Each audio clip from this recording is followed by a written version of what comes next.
Oui ou non, les sprinteurs auront-ils leur session de rattrapage à Arlan? Cabossé par le relief de la première étape la veille, Bonienko devait avoir une opportunité de briller dans le Puy-de-Dôme.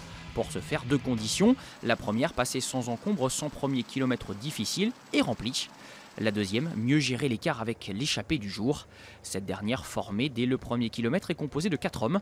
Le français Romain Combaud, le hollandais Koen Bouwman, Nathan Brown de la Cannondale et Alexei Lutsenko, revenu de l'arrière après 92 km de course sur ordre de son équipe Astana. 31e au général avant le départ, Brown a rapidement le droit au titre de maillot jaune virtuel.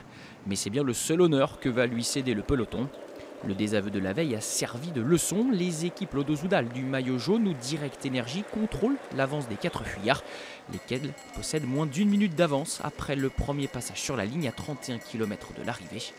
C'est à ce moment précis que le Kazakh Lutsenko choisit de s'offrir un baroud d'honneur à l'avant. Mais comme ses anciens compagnons, le coureur Astana sera aspiré par le peloton dans une dernière ligne droite longue de plus de 4 km. Au bout de la route, c'est un sprint en faux plat montant qui va décider du vainqueur du jour.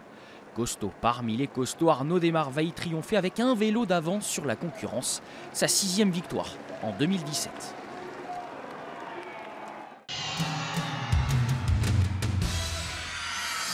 C'est un succès qui pourrait compter psychologiquement à un mois du départ du Tour. Dompter un plateau de sprinteurs relevé par les présences de Boigny, Christophe ou Coquard, c'est forcément gonfler la confiance et la crainte chez les adversaires. Et la manière avec laquelle Arnaud Démare a concrétisé le travail de son équipe dans l'emballage final est annonciatrice d'une forme qui va crescendo.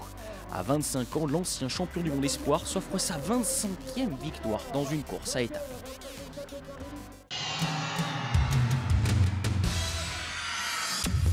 On s'est vraiment concentré sur le sprint, même si les jambes étaient vraiment dures avec ce parcours difficile.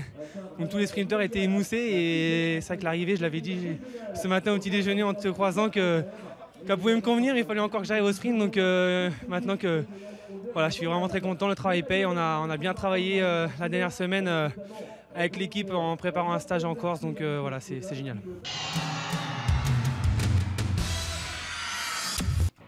Un mois après sa chute au Tour du Yorkshire, Nasser Boigny continue sa montée en puissance. Le sprinter Cofidis prend la 3e place du jour dans la roue d'Alexander Christophe. Au général, Thomas de Renz garde sa tunique jaune après son numéro dominical, 48 secondes d'avance sur Axel Daumont. Cap à l'Est, mardi à l'occasion de la 3e étape. Vers Tullin, les équipiers de sprinteurs devraient à nouveau essayer de tenir en laisse les aventuriers pour voir leur leader s'expliquer. Après, il sera sans doute trop tard.